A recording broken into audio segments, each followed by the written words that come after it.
Welcome to the Real Life Buyer podcast. In this podcast, you will hear interviews with business owners, entrepreneurs, thought leaders, authors, and technical specialists in their field. These professionals will hasten your development, accelerate your career, and broaden your business know-how. Now, introducing your host, Dave Barr, interviewing with a purchasing twist. Hello, and welcome to the Real Life Buyer. My guest today is Amit Malik, the President of WadzPay Japan, Asia Pacific, and Australia. Amit is a business, customer, and people-focused leader with strong beliefs in inclusion and diversity. He has had an outstanding career, having worked in the C-suite for many years in positions including CEO, Managing Director, and Vice President at companies including ABN Amro Bank, Bank of America, and Aviva. In this episode, I'm excited to learn more about and discuss blockchain technology with Amit. So without further ado, I welcome Amit onto the podcast. Hi, Amit. Hi, Dave. Thank you so much for having me on the podcast. Really excited to talk to you and have a conversation. And thank you for the introduction. Very kind. No problem at all. Now, I'm sure our audience will be very keen to understand more about you as an individual, really what brought you to the place you are now, why you chose to work at WadzPay, and, what is all this blockchain technology and why did you become interested in it more importantly? So if you could explain where you came from, where you started, perhaps some of your career journey about WadzPay and why you're interested in blockchain, that would be lovely.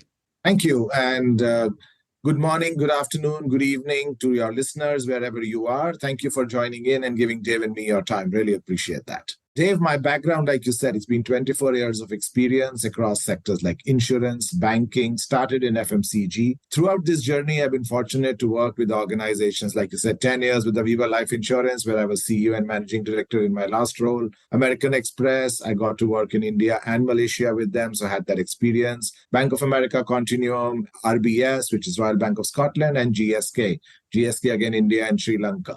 This helped me gain insights and expertise in business transformation, growth strategy, and digital innovation. So, that's kind of been my background. What got me interested in blockchain? Interesting question. I think what caught my eye was the disruptive potential that I saw in the technology. And when blockchain was coming in, it was around for some time, but it's just not another technological advancement as per me. Personally, I feel it's a paradigm shift on how we will approach transactions, security, and transparency within the financial landscape. And this is not limited to only financial industry. It has uses in all industries.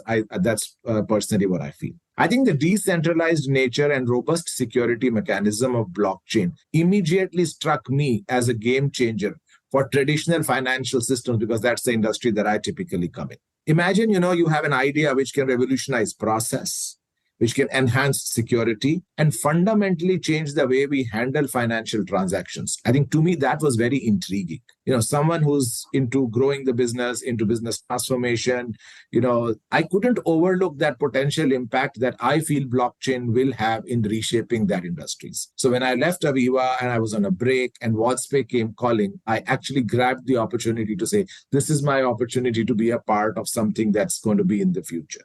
Coming to WadzPay, my role, I'm the president, like you said, for Japan, Asia, Pacific, Australia. Like I always joke with my boss, from India starting this side to the coast of US, everything that's the remit there, which is also very humbling. And it allows me to leverage my passion, that I have for this new technology. I think the role gives me and my team an incredible platform to contribute to the adoption of blockchain, based solutions in the markets that we service.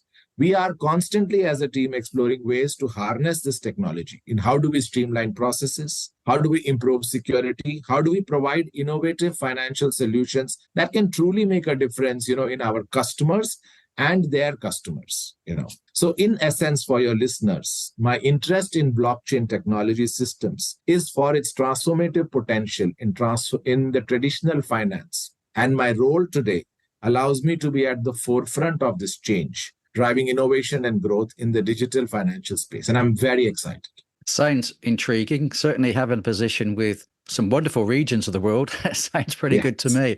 And, a blockchain is something that's really, again, hit the world by storm in the same way that AI, I think, is hitting everybody as well now. But I still feel there's a lot of confusion in industry about what is blockchain, talking to colleagues and other people out in industry, and just the words blockchain doesn't mean a lot. People can't visualize things. I need to visualize something to see it, to really understand it. So can you do us a favor? Certainly, if for me, if nothing else, if the audience understands, fantastic, well done. But if you like to know, if we would all like to know more about what blockchain technology is in simple terms, can you explain what the concept is and how people can understand it in perhaps a more, should we say, basic way?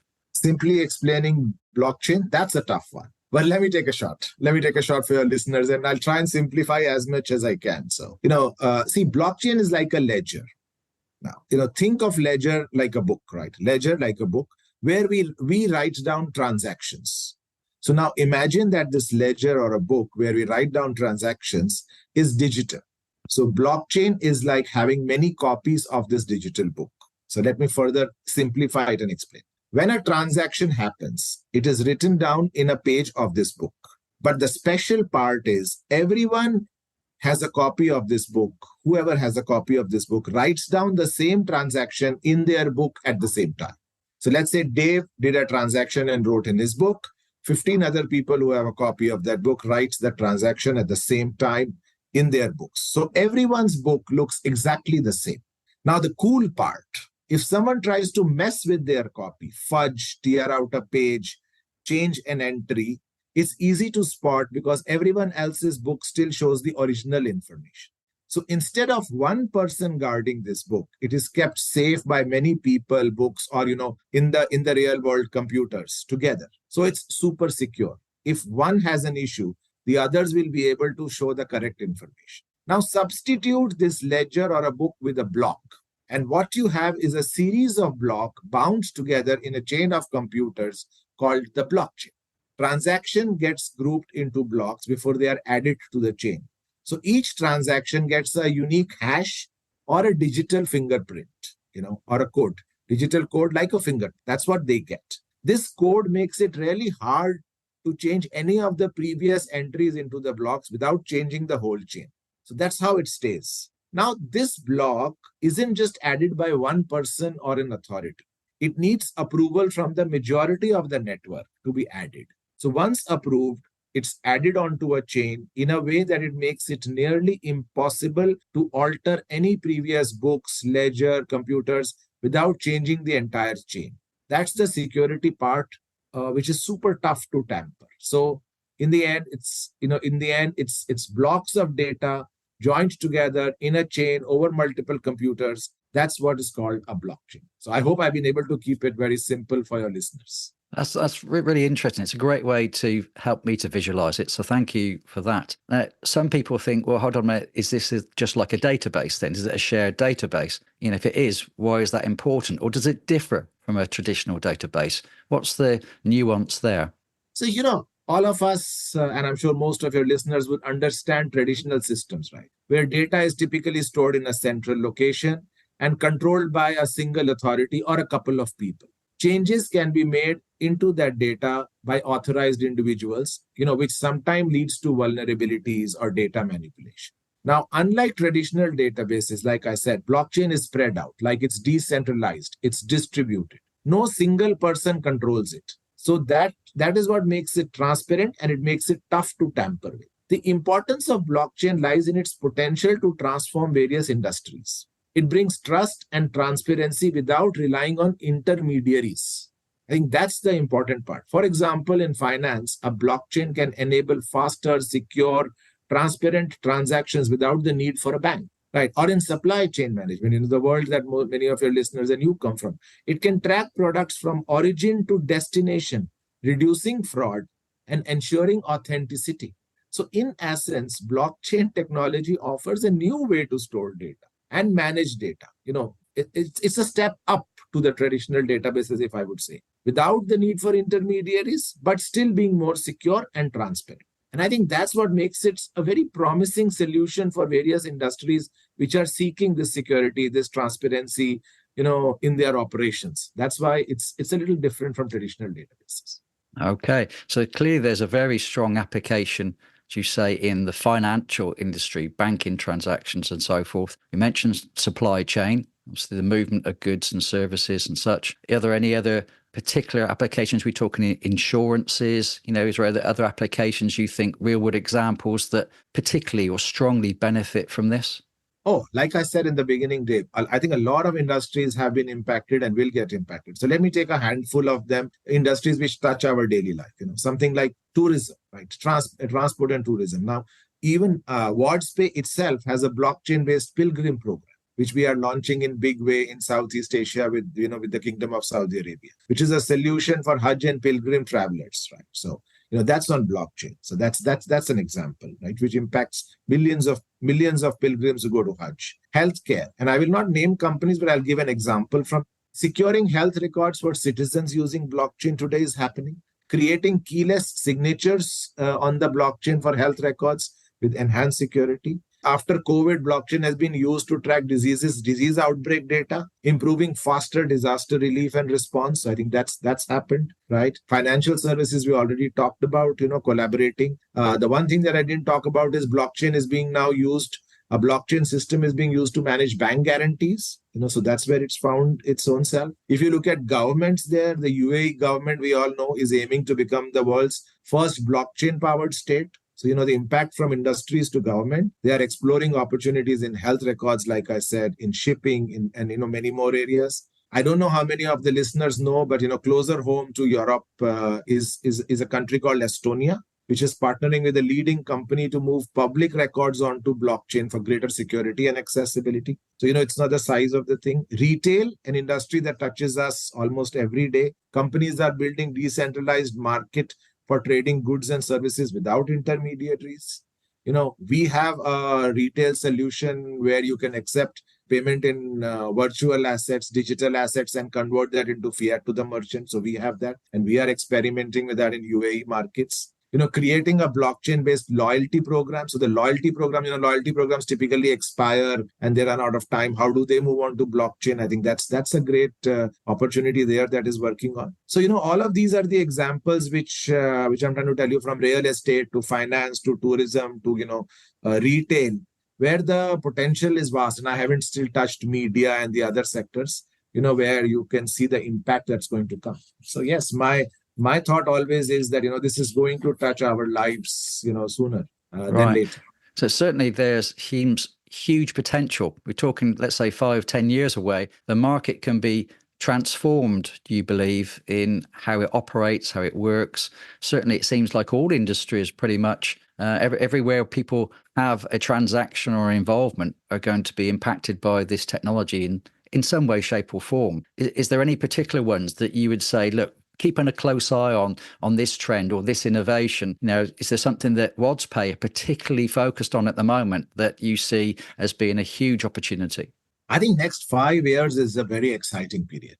It's blockchain was the flavor of the year, 18 months back, then got replaced by AI. But it's coming back now. People are trying to understand, AI and blockchain and all of that. And I think it's going to be incredibly exciting period. Some of the trends, like you said, or, some of the things that, we at WadzPay are looking forward to, or, are on a watch out. I think first and foremost, what I foresee is there'll be a significant surge in increased adoption in the blockchain across industries, like I said. I think as the awareness grows, more businesses will realize the benefits of blockchain. So we will see a widespread integration into various sectors beyond finance, healthcare or supply chain or government services. So I think one trend is increased adoption that everyone should be on a watch out for, So I think that's important. Second is regularity, clarity.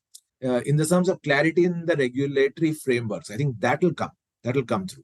Clearer regulations, frameworks. India was the president of G20, and India has done a lot of work on blockchain, digital assets, regulation. I'm sure Brazil and other countries, as they take over, will work on that. So I think, but it's also good to know that as a certainty in regulations emerge, this will encourage more businesses to explore blockchain solutions. This will also lead to more investment, and that will lead to more innovation in this space. So I think regularity frameworks are very, very important. I think the third piece, and from a trend standpoint that we are all watching, is interoperability and scalability. I think innovations will focus on solutions which are interoperable across blockchains. and are scalable. I think that is where efficiencies will get driven from. Scalability will drive utility and efficiency in the market. So I think that's the third trend that I'm very, very focused on.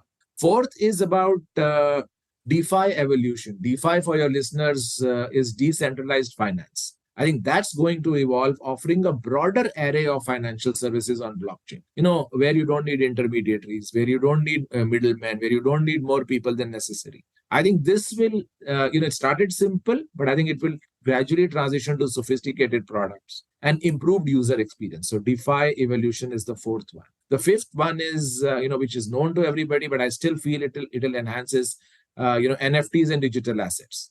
The non-fungible tokens, they were a big thing 2 years back. They are not so big anymore, but I think they are likely to continue because they will extend beyond digital art, beyond that artwork to various assets like real estate, intellectual property, and more areas, which will create new markets and new ownerships. So just to summarize, increased adoption, clarity in regulatory frameworks, interoperability and scalability, DeFi evolution, and NFTs and digital assets. These are the 5 trends that, we are focused on. And from a WadzPay perspective, we want to be market first, user-friendly payment solution. We want to collaborate with local businesses, and we absolutely want to adopt all regulations that are going to come in, which is important. And also, I think for your listeners, they should keep an eye out on how blockchain gets integrated with AI and IoT and the new consensus mechanisms, because that is where, the rubber will hit the road when it gets integrated. I think that's where my answer is. Really fascinating, some of those points you made there. It all sounds very rosy, very positive. Everything is great. Okay, so I'm going to be a bit skeptical now because I never got the impression this is 100% guaranteed to be perfect. So there may be some chinks in the armor here. There may be some problems that may come up in the future. Now, I've no doubt that WadzPay yourself are kind of investigating and anticipating these things. As you say, AI has come onto the market. The focus on blockchain has kind of disappeared. You said about NFTs. Everybody was talking NFTs as well, certainly for artwork and such, and that's disappeared. So is blockchain really here to stay? And if it is, where do you think the risks, the challenges that are coming up, where are they coming from? And how are WadzPay planning to address those?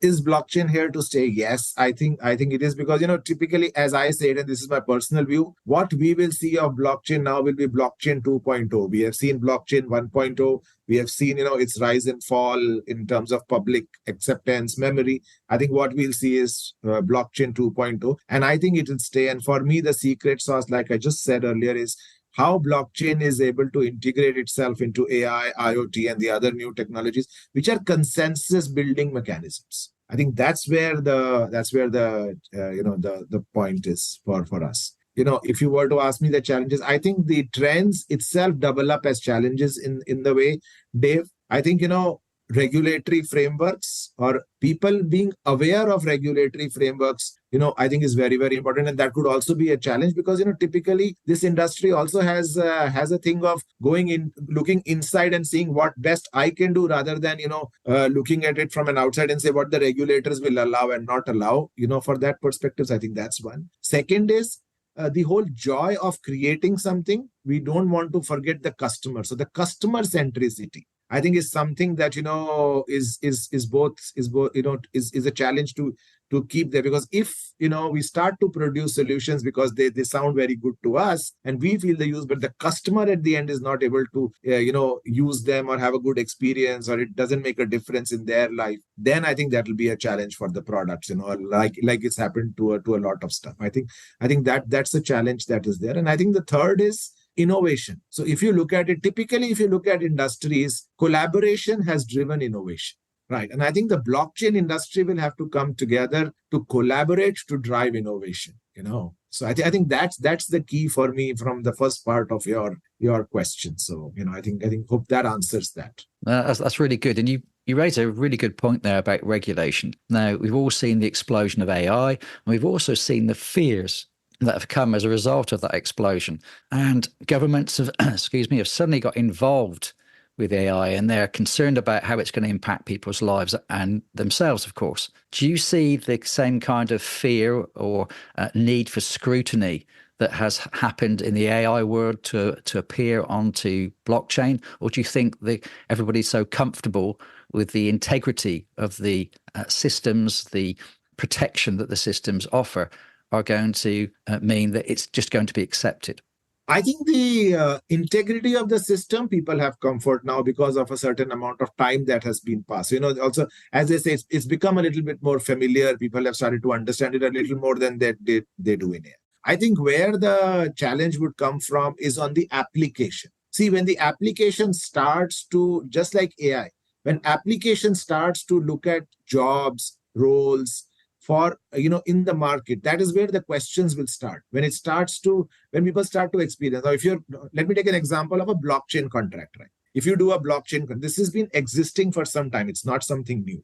But when it gets mass adoption of a blockchain contract, there will be nuances in the real world which will get impacted. Jobs will get impacted, skills will get impacted. How do you handle the disputes that happen? Courts will have to look at it from a regulation standpoint. All of that, when that happens, then again, just like the AI, everyone will start to say, but how does it work? Is it right? Is it not right? The questions will be raised. I personally am someone who welcomes all these questions that get raised, because my point is, once the questions get raised, once the government starts to take interest, then it just kinds of gives confidence to a common man in that framework that comes up to use the technology. The guardrails are defined, and once the guardrails are defined, then I think the adoption goes higher. There is more confidence in the product or in the offering that is there, and I think that's where people start to then come in and it goes big. So for me, I think that's very, very important. Will it happen? Yes, absolutely. Not on the core, but on the manifestation.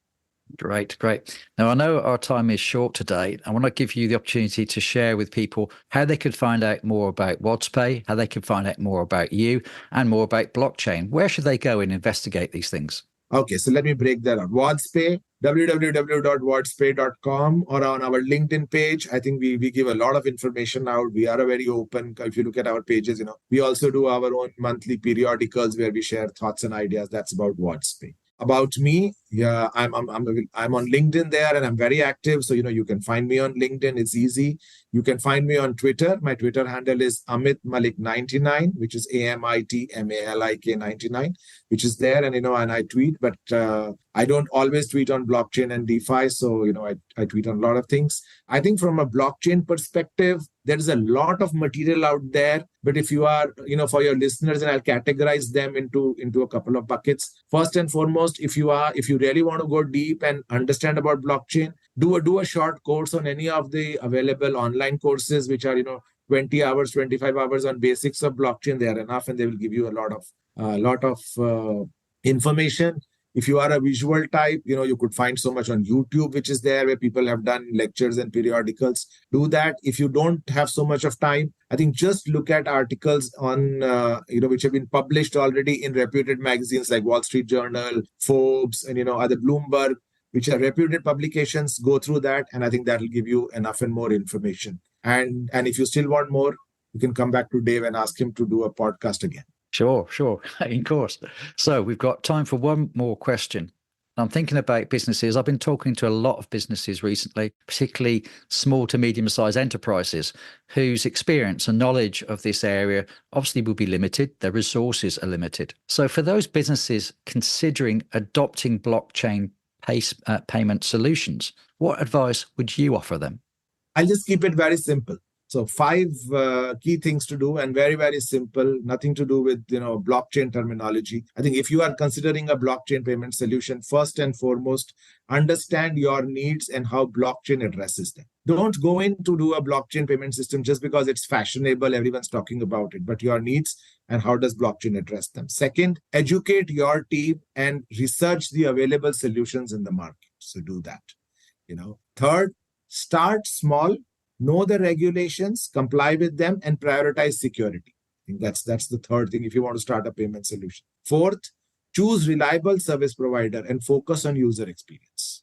I think both of them are very critical. And 5, just like any other process, evaluate, improve, and then scale. That's my advice. Brilliant. Well, it's a great, succinct and very knowledgeable podcast we've just had there today. I think some people will need to play this back. I certainly going to play this back a few times. You've released lots and lots of information for people to absorb. And obviously the sources for further knowledge and education are quite vast at the moment. So people have to go and look into those. We'll have to look at WadzPay and see what's available on your websites. And no doubt you're sharing lots of information personally as well. Certainly you're very prolific. I've seen lots of activity from you on LinkedIn. So I think it'll be really interesting for people to follow you and listen to a lot of things that you're saying. It's very interesting stuff. Thank you, Dave, and thank you for having me on the podcast. And thank you to your listeners for giving both of us the time. So really appreciate it. That's no problem, Amit. I've really enjoyed today. So yes, this podcast will go out before long. So I'm really looking forward to see the reaction of the audience. So have a great day. Thank you. So there's another Real Life Buyer podcast. I do hope you enjoyed it and it has given you some ideas and inspiration for greater action and achievement. Don't forget to subscribe so you don't miss out on future episodes, and a 5-star review would be most appreciated. If you would like to discover more about me and what I do, take a look at www.thereallifebuyer.co.uk. Bye.